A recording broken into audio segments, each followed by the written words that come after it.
So ayan may isa na namang DDS, Banateros brother, Ito nasa taas, Ayan.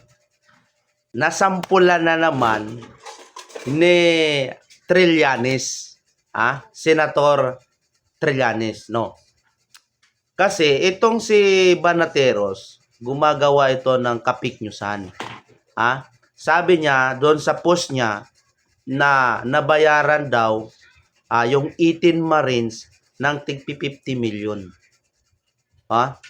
Sabi niya, saan daw niya kinuha ni Trillanes yung pangbayad doon sa 18 Marines na tig 50 million.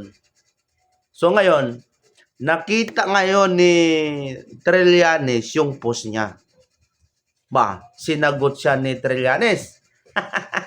Sabi ni Trillanes, pag hindi niya tinik down yung video niya, isusunod siyang kakasuhan.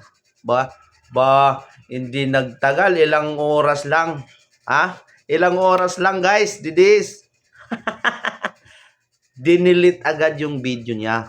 Kasi itong mga banateros, sila Banatbay, sila Ngungu, at saka itong nagpost regarding doon kay Trillanes, yun, mga SMNI yan.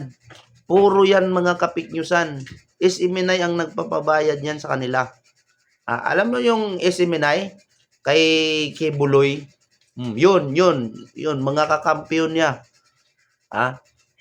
Kaya ngayon, hindi nagtagal, dinilit agad niya yung video niya. Kasi nga, puro kapiknyusan itong mga ginagawang, itong mga Banateros brother. Puro kapiknyusan.